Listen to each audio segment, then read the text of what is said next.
nhớ trong giai trong này chỉ có tiếng cha cho nhớ tàu va tàu chạy thia cho nhớ tàu theo hậu lì là ta tàu chạy chạy sẽ đợi nên đi nên lúc sau tung cho là một trò WIXK ý chí cho xuân lúc nói giờ lúc chưa lì thì cậu chỉ cho họ phản ứng cậu ai lúc thì bao là lúc Thursday để cho kế và hậu lì theo là lụa nhà lúc thì chỉ mình cả nó cứ lúc bây hôm mấy cậu sinh nhật và hậu lì nhà lúc trong Minneapolis họ chơi và hậu lì và neighborhood and community relations department trong xe điện hôm nọ tuần chỉ này cho nhiều gì nó số hoa số cho nó thì ý lúc lì từ một ở rồi cú sẽ chế luôn trong Minneapolis mỗi cho lũ tôi cha tờ bút trong nhà gì cái tên cha thế cho khoa chữ sáng cho là cái sĩ ba chuột chẳng chẳng nhau luôn trong Minneapolis cho tôi khi đó nhà gì cái tên cha này sẽ là cú tôi sẽ chế thành cho mong lo giá là khám nghiệm thế cái ran nhau là hậu bên lúc chơi của hậu lữ hữu của neighborhood and community relations department cú tôi sẽต้องแต่ด้วยtrâu i o p o xa o y p sun trâu i o p o xa o y p sun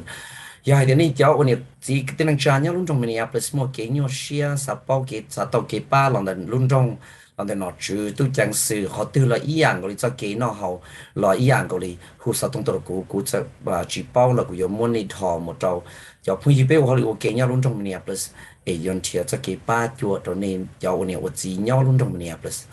có programเลยกี่สิทธาสิ่งที่สมควรจะนายWIXKอีกที่จะสูงรุ่นสัตว์ตัวแต่ที่เราไปเสียงที่นี่ติงเก่ายังรุ่นตรงเสียงพอจอจอรุ่นตรงนี้เป็นจะเกี่ยชีป้าจัวงอนหลูปูตัวลำบีเป็นเสียงเทียที่เกี่ยป้าตัวลำบีเป็นเสียงเฉลยอย่าลืมตอนนู้นเนาะกูจะตัวอีตัวหัวชุดเสียงตัวรุ่นไปหัว track นี่ยอดตัวcoordinator เนี่ยเราเขารุ่นตรงนี้เป็นเขาเชื่อว่าเขาหรือหัว trans equity เขา project เนี่ยเขาcái và họ lựa chọn project coordinator nhà họ trans equity là giờ thì cái ship ba chuột cho tu luôn sẽ luôn cho nên và là họ thiên nữ họ bỏ tao tiền để tu kinh giờ yêu là vậy tu nên giờ lúc xưa lúc chịu chuyện cái đại tàu nó là chỉ bây giờ ship thà cho thì xong nó nhá rồi tao lúc trong Minneapolis này lúc công trình ship thà chuột chuẩn thì cái ship ba cái phong yêu cái ship ba sau sinh chủ dùng này cho biết làm mấy sinh cho nên số tu thiết cho hoặc là họ muốn sinh lý hoặc tu phong như track này làm một thật rồi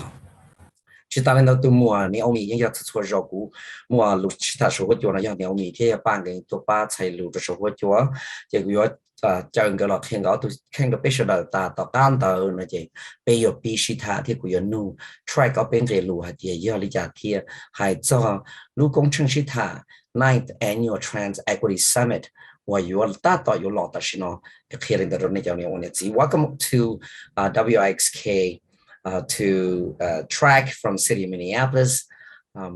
We'll welcome you to share information with us. Please introduce yourself. Talk here to King of the track. Thank you so much for having me, Michael.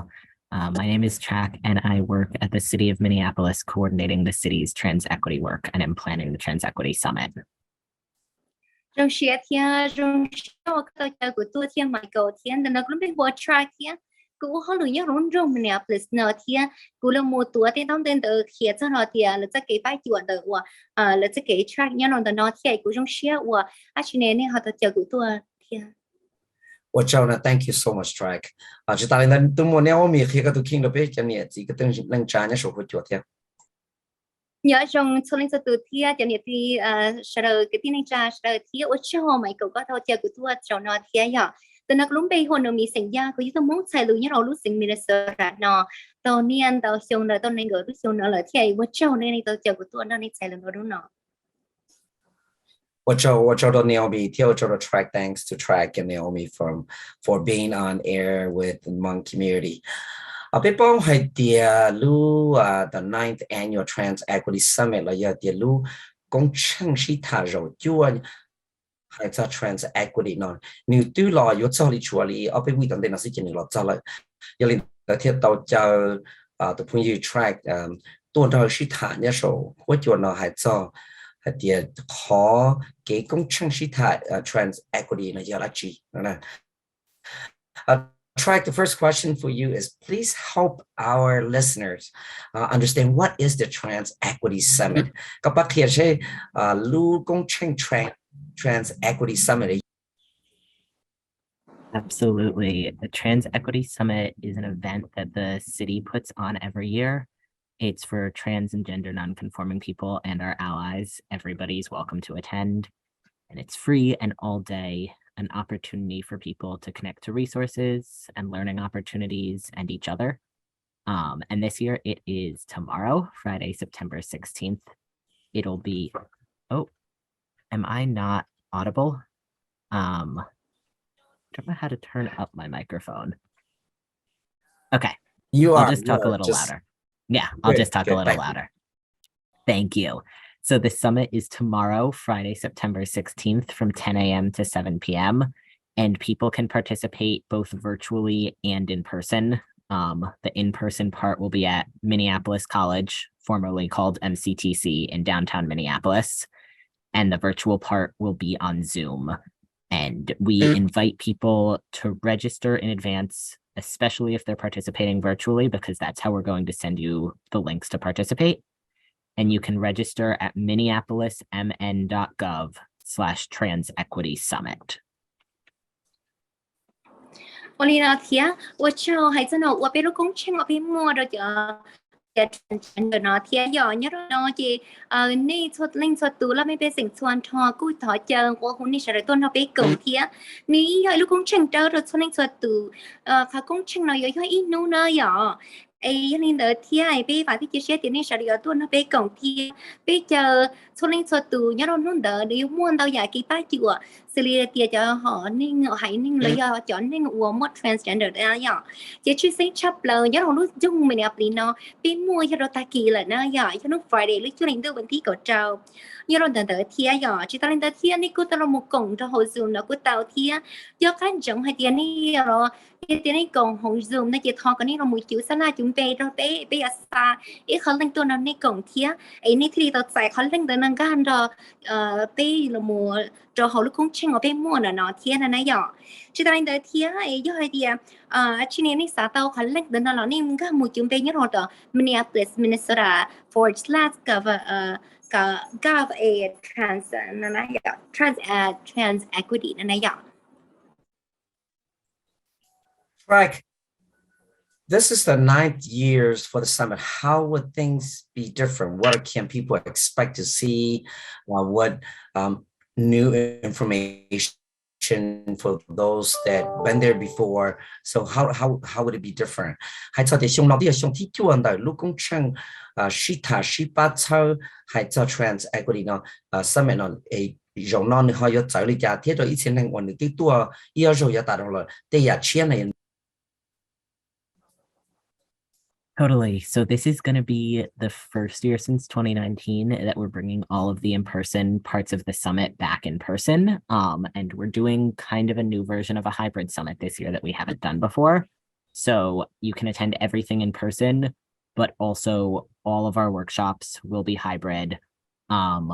We have a really extensive career and resource fair part of the website for people who can't come in person, but want to still connect to all of those opportunities. And virtual participants can still interact in all parts of the summit. They're not just going to be like sitting and watching and separate from the rest of the event.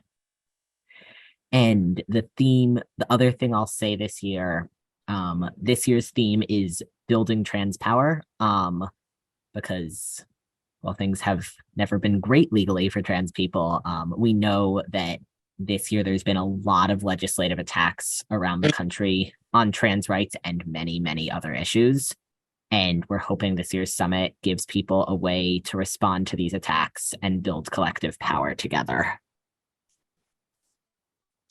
Olina thiên cho các chồng hay tiệp bé cũng chỉ là do chỉ nhớ rồi lúc chung mình học tí tại MCTC nhớ rồi đó thiên chỉ là thiên trong ốc hà có chua nó hay sao nó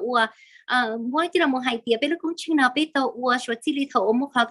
cả mò của ít quân chi tu nó nhỏ chị bé khả năng nó bé tàu cho thôi sau bé là một chắc là một nó nhỏ lớn chạy lúc sau thổ lúc mà cả mò thông thường cái tên là nhỏ chị do thôi sau trong số chỉ lý thổ trong ốc hà có chua là thiên xong là nó chị khó chia chị dân địa tiệp bé tôi khi sẽ kể đã này là tua tiền chơi tiền mua là tàu này là tua cổng hậu hybrid lấy cho tiệp hậu số hoa số chua nó là của tàu ý dạng cầu thiên nhỏ như rồi nó thiên nó chỉ còn nó bây lúc cũng chẳng nó bây giờ là cho vì cho thì có thì một cái测试称职做咗thì transgender thì giỏi cho nên nó bây giờ là mùa ba là mùa thì thơ lử đi ở đây sẽ đến cho lỡ có lỡ mua luôn là gì chỉ thì có lỡ lu là lì rapper bún bò này giờ còn nó chỉ sinh đi hay tiệm món đâu giờ thì nó một chút xí hay cho nó uống sa thì nó chữ lô là giờ thì sẽ cái chai cho nó uống hay nên ôi thì ba bơ uống transgender là thì giờ đâu giờ cứ được một chỗ chỗ thì nó thì bây giờ cũng chừng là chỉ giờ city uống cho vị trí thì mua cái chân cả测试称职之后被还被叫那我要 transgender。Trek, for those people who will be going to the summit, what can they expect? Cho tin rằngวันนี้tôi muốn讲到路工程师谈了，来有保的呀，用来贴了哈，有解释了的呀，那去出席。Totally. The summit is going to start with a keynote by Diamond Styles. She's the executive director of Black Trans Women Inc., and she's a producer and creator and host of the podcast Marsha's Plate. There's going to be, like I mentioned earlier, a career and resource fair throughout the day. There will be hybrid workshops, and there's what we're calling a holistic healing and aesthetic space for anyone who wants access to any sort of like Reiki or other types of potential support. We know that part of trans safety and healing is the ability to care for our bodies how we need, and we want to provide space for that. And then the summit will end with an intergenerational panel highlighting youth and elder perspectives and performances by a bunch of amazing artists. And we're going to have, I should have said this earlier, free lunch in the middle of the day as well as snacks in the morning during registration and during the closing reception. วันนี้เนาะเที่ยnhớ rồi biết lúc cũng chơi ngày sao mẹ nó biết muốn đâu giờ chỉ nhớ rồi đợi thì giống mỗi thứ qua chút xíu nữa về giờ Star Diamond thì anh ấy giờ tôi là một chỉ là lúc thì vụ thì Diamond Style thì giờ nhớ rồi đợi nó giống muốn đâu giờ thì cái phát chùa hay chân là la lụa là giờ thì mù họ lựa rồi thì rồi nó thiết là những món tao giả cái là một thì ba chùa trong nó thì cái này là một cái họ hybrid thiết cho nên cái mô họ hybrid sau có sự chùa nó lợi nếu có hiểu ít không workshop là mua thiết như là đợt thiết giờ thì thế rồi nó là cũng món tao giả cái ba chùa chứ sinh trai cho cái nó cá họ cũng tự yếu chỉnh tan chứ bây giờ rồi nó thiết biết bớt tôi thấy cái lòng nó cứ hiểu cái như rồi thì lúc chị tan chứ thiết giờ chỉ biết sao mua lúc sợ cho nhau là nó anh lúc sau nó cho nên ngồi trong cả cái ba chơi cho nó là lúc chị nó có hậu hủ thia là lúc chị ăn chịu giờ bây giờ rồi nó thia của chị nhắc hay là thia tại sao mà nôn đợi chị bây giờ mà siêu rồi cho nên sự tự tôn nó giả đỡ thia bây giờ mua con nông chọn cho thia giả sinh gió thầu biết dùng bền đỡ cho trong đỡ chị thầu biết là một sáu biết lúc cũng chân nó chị biết mua cho thì lỡ ba nên và cho vị đó là một ở thả ra thì cho tôi sẽ lùa lộ đó một rồi thì cho nên lẩu thế chứ lỡ lu học kia thì là tan chơi tao là tan tây ở đi chả thì chỉ biết là mua được con chim sợ trong khả năng nó. Right, I know that I'm excited about this events. You know, every year I look forward to it because it is something new to many members of our community. For you, you've done this for quite some time. Why are you excited about this year, specifically this year's event? And the kusima khana ya ikha kongching wa kuin che share di choision bi de ni ya ikha wa ni chia to pe chong hong sha da lo mu bao e to ko ne ka ha bi li ja ko thi li yom ba share de zo share在到路工程有落的呢。Ooh, I mean, I'm excited to get to be, for folks who are coming in person, I'm really excited to be back in person with people again. And I love the performers at the end of the summit always. And so to get to be in a room with everybody kind of celebrating some incredible trans artists is just an experience I haven't had as much for the past few years. And I'm also excited because it's really rare to have all these types of resources and conversations at a local and free and all ages event that's open to everybody. And it feels really cool to be able to kind of offer that and offer people space to connect and access those resources at a free event with free meals, free transit passes to make it more accessible for folks to engage. Walina thia có chuyện chính cha mà yên địa địa của rong xia hành địa địa còn nó có do lúc sau cái những giống của là một cùng lúc cũng tranh nó thia của chắc là mua địa chỉ lên từ tiền chơi tiền mua thia còn nó cứ mua cái rong xia đó còn nó địa địa lần cho lúc sau nó cũng là tăng tế hành là chỉ tao là muốn đó là chỉ thả thia chỉ cho cái cho rong thia thì chơi tiền mua thì chỉ của rong xia hành thia cũng ba xia giờ một cụ nó cũng tranh nợ giả rong xia lò thia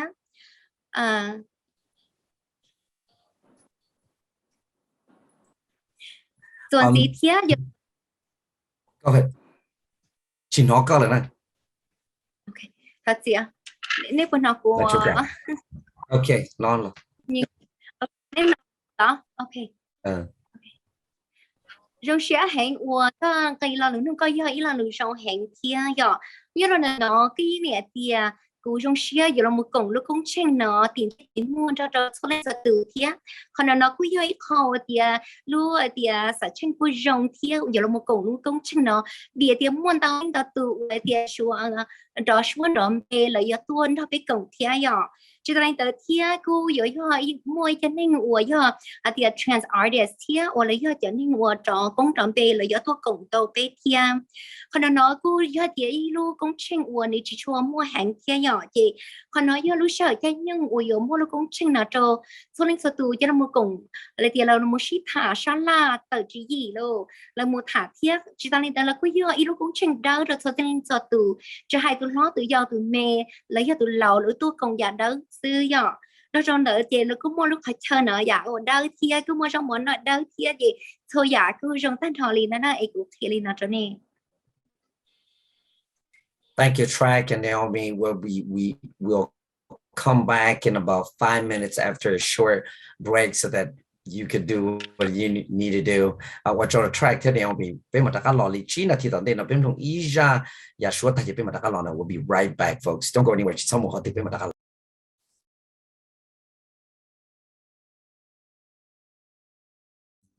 nhưng mà chân là chỉ cái tên chả bên hoặc是他做印章的 track 的那种 Minneapolis 的还做 Trans Equity Summit 天你读我 Naomi 个 track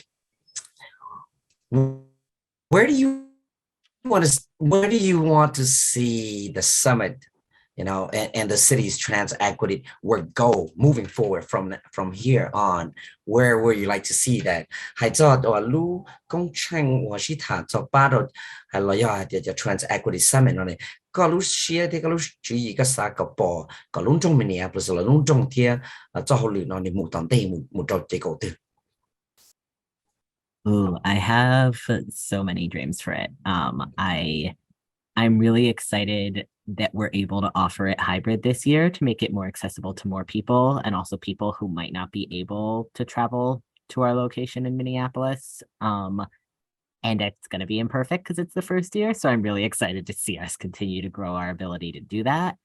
And I'm really excited to see us continue to bring in more and more community leaders from a lot of different communities to help shape the summit, to help present at the summit, and to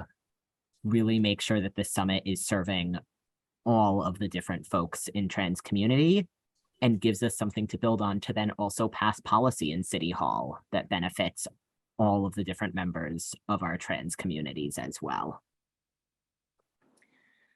Mỗi đó cho rằng một hàng đi nào mà giờ xong nó giờ xong thứ xong ở bên mua sẽ kịp phát chùa nó lấy thì giống mua nó cũng chẳng nó cho số phát số chùa thì họ là mua cho thì tiền chơi tiền mua thì vậy còn nói với họ của trong xe hàng thì giờ thứ rau ở bên luôn rau nè bị nó cũng mua thì cứ mua cái trong xe thì cũng mua cái chia xe một là giá tận đây thì cứ sắp bỏ có nói với họ cái thì phát chùa lấy cho họ cái trong cho số linh số tuổi cho tôi cũng chỉ đọc về thì giờ chơi sinh cha tuần tin đó thì cũng support thì bây giờ cho nó cho lấy cho nên cho sở chế nào đợi ba thứ này giờ là giống mua lúc này chỉ gì là muốn đó biết công ty thia nhỏ thì cho nên là nó lấy mua lưu chỉ gì cho là muốn đó biết công ty thia cả là một ba biết sẽ chế đâu ta đâu biết cho trans community nó thia biết thì mua lừa thia sơ chết hơn chữ đó nó biết bên ninh là thia ấy chứ sinh cha thì xã có mua cái idea là mua chuột chuột tàu chỉ gì là mua ba biết cho nên nó nhớ là tàu city hall thia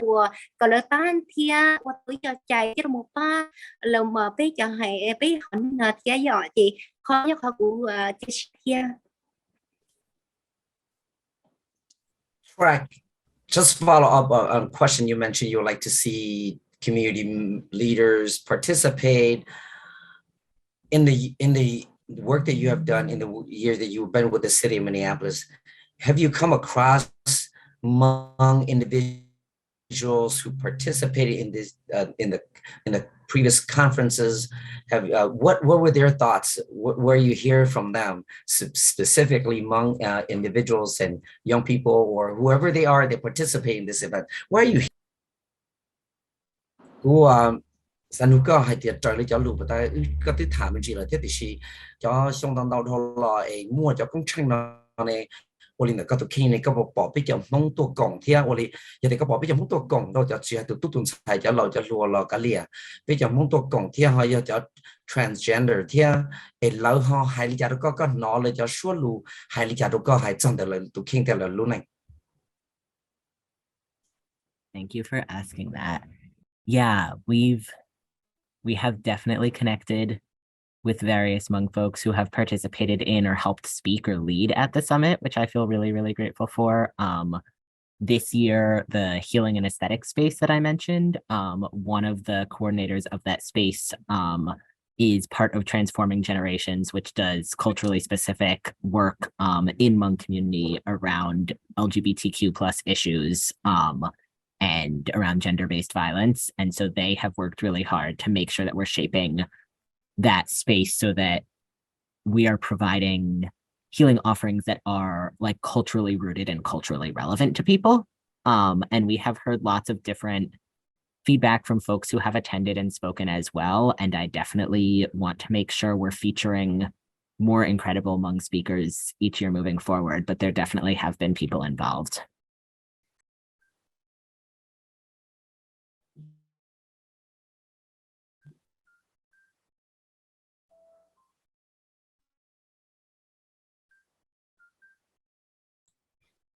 Hi, Naomi. Do you have connections? It seems like Naomi's connection is not there. Okay. Chắc là nó có lẽ có bỏ nói ư. Nó cơ mà, nó cơ. Okay. Go ahead. Sorry. Go ahead, Jack. Should I re-say what I said before? Có bỏ nói nữa. Yes. Ta có bỏ nói try hả?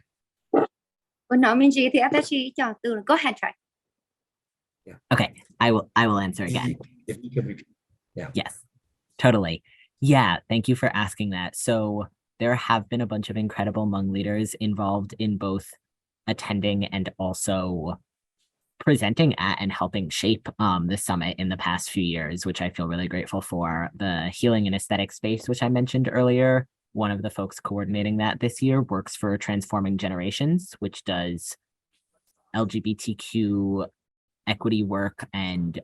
support around gender-based violence, specifically in Hmong community. And they've done a lot of incredible work to make sure that the type of healing offerings we have in that space are culturally rooted and culturally relevant, including, I believe, multiple Hmong healers who are providing offerings this year. So we have had a lot of folks involved. I would really love to connect to more people who want to get involved, but have heard really great feedback. Olina thiếu ở châu có lo lụn nông cụ giờ khán giả ấy họ dòng hẹn hay thế nào khán giả thia hay nên mong của tôi bỏ thia nhớ đâu thì cũng luôn là lụa cũng luôn hỗ lụa của tôi là một thia sai bên nó mà thứ toàn tàu chung là thia cũng cứ tôi là muốn chi cho nên tiền tàu chi xây nhỏ thì là cứ tôi là một tên tàu giả của thia của là cứ muốn tàu giả lúc họ thia chi sinh cha là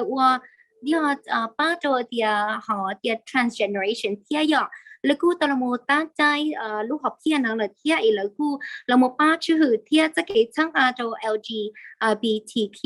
cho ba phương nó thiên nhỏ chị cú cú mòn tao dạo cái trong xe thiên tao muốn chi thiên cái chỗ cho nó là thiên ấy cú in trong xe hành.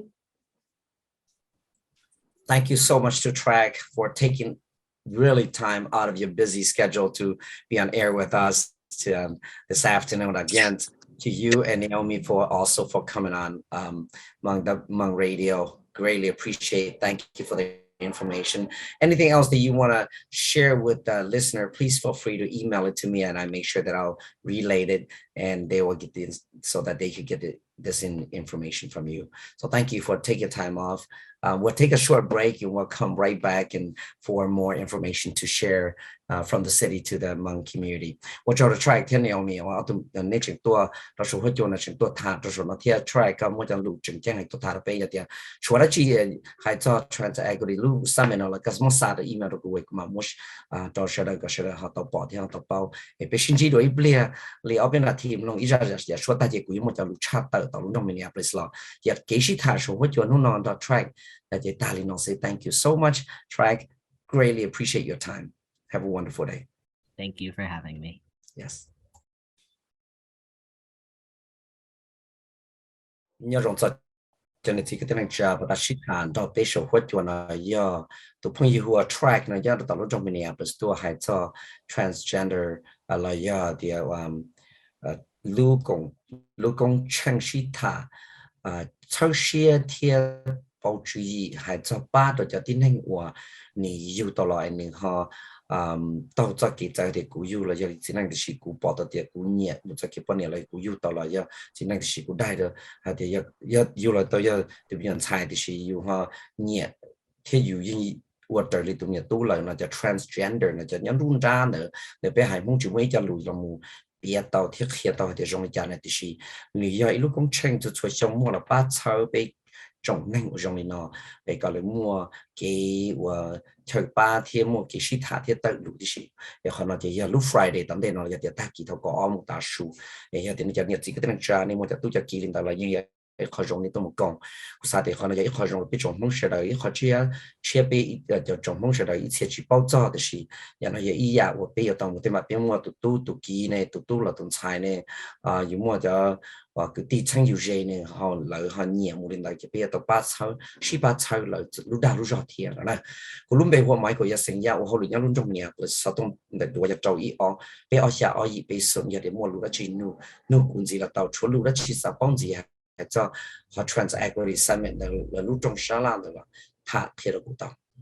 ตอนที่เราจะรู้นะอย่ารู้ชัดแต่เราตอนรุ่นจงมินเนียโพลิสเราเนี่ยสิ่งที่ต้องจะหากเนี่ยรุ่นจงมินเนียโพลิสแต่ชิโนเป็นตัวชิปีถ้าจะ early voting นั่นแหละเราจะได้เก็บบอมบัดใส่หนอจูสู้ปีตุปีวันได้จะว่าปีวันได้ละยมบ้าเรารู้เก่าอีหลีดีเราจะว่าเกี่ยชิตูเราว่าหนอจูเราจะเขาจะตีว่าปีตูว่าปีว่าลูกหลีเราจะจะปีนั่นแหละแค่เราเนี่ยหากเนี่ยปีเท่าลู่จุดลีนวันที่นั่งก็ไปละตีนั่งก็ไปถึงยี่ตั้งเชิญจอลู่เธอว่า early vote center เนี่ยเราต่อ Hennepin Avenue อย่าจุดยี่สุน East Hennepin Avenue นิวยอร์กที่ตอนนี้จะเนี่ย我记得ที่เขาว่าตู้จอมเบย์ที่นี่สามบอมบาร์วันเต้ลู่เชียร์บอมบาร์นะที่นี่หมู่ละเตาเนี่ยในหมู่เกี่ยตู้เขียนละเตาสุดท้ายแล้วตีนั่งก็ไปลู่จุดลีนที่เนี่ยเราเขาMinneapolisลู่เชิญ election ที่ voter services là do pi sa trong bát mù trâu nhiệt chỉ cái tên cha và tàu hay tiền là sa có sa trong bát một trâu là tụ bom bát quan tây đó khi lên tại trong này cho nhiều chỉ cho không cần là chịu qua hậu lử và yếu sĩ từ là một trâu năng sĩ danh và nó chữ trâu xong tận đây nó thế xong và bây giờ sĩ bỏ bát lúc cầu ý lý nó nếu mua xử lý nhau sở chế nhau hậu và sắp hạt lo đến Washington D.C. do U.S. Representative do từ chữ trong kia ở từ chữ và sáng kia từ long chữ sáng đó là do từ governor theo lieutenant governor nhau họ do từ secretary of state do từ state auditor từ attorney general state senator state representative county commissioner county sheriff county attorney Minneapolis School Board District E District B District G theo và at large nó là giờ lúc cho trong và nhiều chỉ do cái nhau cho district cái nhau sân đầu đó đấy chỉ ta lên đây cho sản chế gì cho hậu district court theo cho court of appeals thì nhớ đó họ Minnesota lúc court lúc Supreme Court này cho nó cho chờ và tất cả sự tranh giờ là một bomb bad sẽ thì hiểu tàu cho lúc có ý lý chỉ ta lên đây giờ thì có xã bomb bad vấn đề lúc tranh nhau và lúc có ý lý gì là nó có giờ tàu mù cho họ vote that Minneapolis MN.gov ấy có mù hay thì xã tàu có là xã để ballot là để bảo tôi có đây là tàu và con tàu PEE có là xã để bảo tôi có là có tàu một là thiết bốc cái bảo có đó nè thì cái tên cha ta xin nó lưu chuột lì tì chua nó một số thi cầu gì là tì cầu gì đó cho họ bên trong Minneapolis ni bên hồ welcoming week đó là thì chỉ ni thông bầu tới cho mình cả nó là National Welcoming Week thì ni giờ ít lúc chơi nhau qua bên làm bên sang theo chọn trong cho do tôi rủ ok tôi ship ba sau tôi giải tỏa cho cái tên cha và do sang hãy nâng được cái liệt cho tôi nhớ là lúc trong Minneapolis có sự và họ dùng xe theo dùng một cái giải tỏa còn nên đó cả hậu là nhớ ok li ilu trong và bùa cái thì bùa cho trong hãy nâng tôi nhớ ok đó là khi người ta nói cái nhiều chỉ lúc anh thích chua là lúc thích chua là một số thích cầu gì là thích cầu gì rồi chua liền tu nó chúng ta lên tới lúc Saturday là giờ lúcวันเสาร์là nó lúc chua liền đi cầu xa thầu cầu tăng sinh giống một số cầu ở tăng ta su nhớ rồi đi Saint Paul Arlington Hills Library cho cái Payne Avenue nhận number J E also soon Payne Avenue này ý họ và công trình là một số cái cho nên họ bỏ cho cái và làm việc sinh tích cho mình cả là giờ thì và sản xuất này nè thì một và sản xuất là giờวันนึงไปสิ่งนี้ก็ก็ที่ว่าที่เกี่ยวตอนโดยอยู่มั่วเป็นสิ่งที่เกิดในสื่อลีเกี่ยวบอมบัดใส่จานหนอจูเขาเนี่ยยังขอจริงๆอย่างนี้เขาลูก工程เนาะจะมีMinnesota Legal Aid là giờจะ有ตัวว่าป้าเทียตัวเสด็จเทียป้ามุ่งต้องตัดเทียตัวเสด็จที่อยู่ว่าสันสารงเลยจ้ะเขาจะลูก工程呢你到时你补ตัวเสด็จที่是ก็สัตว์ตัวมุกงเนี่ยออนไลน์เรา到เขาตัวเกี่ยนเลยอยู่ตัวแข่งตัวเรา到นะไอ้ก็จะท่าเดี๋ยวก็จะจุดตัวจอมเบวันเด็กกับตัวก็จะลีตัวสุดเรา到เทียนใน领导ไอ้ยังที่สาปองจีหูเราไปอีเรา到ก็หมดเราเขาเป็นลูกห้องกันหัวเขาหรือหัว Office of Immigrant and Refugee Affairs ยังลงตรง Minneapolis ก็หมดเราเขา OIRA นะ OIRA ทัดสีนะ OIRA ยัง OIRA at minneapolismn.gov OIRA at minneapolismn.gov เขา用อีกแบบอย่างนี้ต่อไปอีเขาเนี่ยเขาว่าอยู่ที่ตรงนี้เดี๋ยวนิวจงจ้ะชิตาเล่นแต่ชิโนลูกจง Minneapolis เนี่ยเขียนจอดแต่เขาลูกชายว่าเขาหรือว่าหัว health department là giờ để lúc chờ và hậu lì là một trò cứ kỹ nó các hậu hữu nhau luôn trong Minneapolis xong áp hành ngầu on nó khi là bao nhiêu hữu violence prevention fund áp hành ngầu violence prevention fund bao nhiêu nó là khi bố trò làm bị sinh cái gì cái tiếng cha cho cùng hậuตัวvà thế làคุณละแต่ละเปิดเนี่ยรุ่นจงเป็นเนี่ยหรือสลายเติมป้าเล่มปีสังจะกองหงทั้งหมดใจเราหมดถอดก็เนี่ยเนาะยอถอดจะเราหมดป้าจะยศที่ถ่ายจะเกี่ย violence ตรงนี้จะยศที่ถ่ายจะเกี่ยหมดพอชินต่อชิจ่าชิเจชินต่อชิตัวเท่านั้นอยู่เราหมดป้าที่ถ่ายก็จะได้เจอที่เจอเต่าหน่อยchỉ cho con nhà nó giờ là một ba để cho con hồng này chỉ giờ thì có mua lúc con hậu có xã tàu con nhà nó cho một ba là gì có sòng tông lại tôi một đầu giờ đến đây đi bán năng sư giờ chúng mua lúc con hậu kia là nè đó là thả lại cái tàu thì nè bố mua phần chùa là nè bố mua cho chạy bỏ khi rồi nè tôi một chạy con nhà nó thì chỉ con nhà nó họ chừng chẳng giờ họ cho là một khi rồi làm cái sinh nhật chỉ cái tên là hậu chỉ do là một tàu chủ gì ba là một tí thái có cho cái phò sĩ sinh tàu sĩ tua hậu dây do còn chơi đi chơi tàu nhá trong trong Minneapolis rồi nó tiếc xong nó ở phần này nó tiếc xong thì on tàu và khi bao nhiêu nó nhau hậu lúc chơi và hậu lựa của Office of Violence Prevention giờ họ nó kia đó này cho nhiều gì lên đó giờ thì này ba bên năng giờ thì này lúc còn hậu chỉ muốn lúc còn hậu thế nên ít bác bên này sẽ xã tàu bao nhiêu nó nên tàu PEE nữa thì họ violence prevention là violence prevention fund nhớ là họ office of violence prevention nhá giờ lý giải khi đó này thì ta chúng ta là thâu là nó sẽ office of violence prevention là yêu cầu họ là violence prevent office of violence prevention that từ tàu tại ít bộ thì order proposal kế thọ cho nhiên là cho một sĩ từ chỉ khó lưu rồi luôn trong Minneapolis có chỉ số mua cái sinh đạo sĩ tua thế cái phật sĩ có chơi lý chơi tàu khi đó này giàu nhiều gì nữa chỉ ta lên đó luôn trong Minneapolis ta có khi cho họ trong mua cho họ trong khi cho board thì commission nhớ luôn trong Minneapolis board thì commission họ luôn trong Minneapolis là mà là do cho và làm giàu và tê ba tê bờ nếu muốn làm đầu board làm đầu commission cái tạo chú ý mua cho một trâu luôn trong Minneapolis thì này cho nó chủ yếu chủ chỉ cho trai nó cho trai tư chỉ trong cho tờ cho trai tư trong nên chủ tao chỉ là một khó là mấy bị sản xuất đầu có thể lý hậu được错được là mấy bị sản nhau trong trong Minneapolis hay chỉ hay cho cái nó cao hậu cái tu chẳng sự cái hoặc là lúa cái hoặc ít bộ trái giá đi cái này nhau cho bộ sẽ cho commission nó vậy nên một phần chủ là một tờ chú ý thì chỉ cho bộ thế chỉ commission nó cái chủ tao cho application một tao ấy có thể lý và mua bằng sự là thể là mua cái cho application là cho đóng tại một thọ rau hoặc者trong là và ít tu member ít tu khả năng cảm cảm nhau đó hậu ít tu thấy cho nhau đó hậu ít ba bên này nó có thể là một phần chủ yếu là một ba tờ chú ý trong lúc trong Minneapolis chỉ khó lúc trong còn lúc này là do tổng tiền nên dòng trợ lý cho nhiệt chỉ cái tên chaจะช่วยให้我nhau đó hậu lúc trong Minneapolis nó đây có sự nhận chỉ nó cái nhau dòng ý dạng đạo lý cho họ nói chỉnh chân hành lúc cơ tờ là do sai cho application là cho tổng để chuẩn bị yếu là một số cho board commission là do lúc chùa lý tỷ bây giờ nè chùa lý tỷ bây giờ chỉ là lúc cơ lại tại vì nó cho board commission nó muốn tầm tàu ban tổ bờ thì sự单纯叫把bờ trong đó khi là chỉ một单纯叫ở bộ chỗ lúc trong khi rồi cho nên nào là một rau, giờ có啥là một rau, vậy tôi phải làm cái nhớ họ cho board commission, chỉ có yêu chủ động cho application hoàn tệ lu cho lý tỷ bây giờ nè, hữu tu sát tông trâu y trâu xa bê y trâu y trâu xa bê y trâu nè, ấy có yêu chủ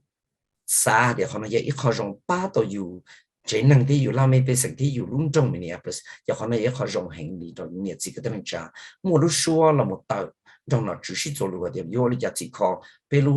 trong Minneapolis nó lý giá Minneapolis Board Commission giờ cho cho con một tờ cho xuân là để tôi sẽ thông nhớ trâu y trâu xa bê y trâu y trâu xa bê y trâu giờ con chỉ bỏ thế cái support and chỉ tao đi là chỉ có hữu được tôi sẽ thông để đùa giờ trâu y bê xa y bê xuống trâu y bê xa y bê xuống này cũng bị qua mấy cái ya我做到你叫我牛子就一到翻到這咁弄實通做啲咗學一到潮我好亂啲主單咧就覺得到咗車咁弄有冇得其實幫助到觀眾Minneapolis就咁我幾出聲啦加好好對一個出聲啦落高好多嘅股呢股有到實際呢比較蒙來一辣下面嘅個人有到好路潮我好亂我 neighborhood community relations department 股有班呢禮拜到股就去幫落股有冇啲項目到咗呢這幾班度呢就我牛子是啦有觀眾Minneapolis誒路是好在用東西呢時候呀，讓那個朋友到倫中Minneapolisที่เราไปเสียงรู้สต้องจัวหัวมอง radio broadcast WIXK 179 AM ยาลุ้นจงสิบปอเกี่ยต้นจีในเจ้าเนี่ยจีสอบหัวจัวเจนุ่งเราจูโมลีนอสิทอกับเชลล์จีเกี่ยนักการยงมัวรัจีให้สัตว์เกี่ยนักการหูตลุ้นจงMinneapolisนี่สัตว์เกี่ยป้าหูดกู大家喺度嗰度實動要做依俾我下，我依俾送做依俾我下，我依俾送，唔係嗰樣，他先知道啊，先知道你有冇知？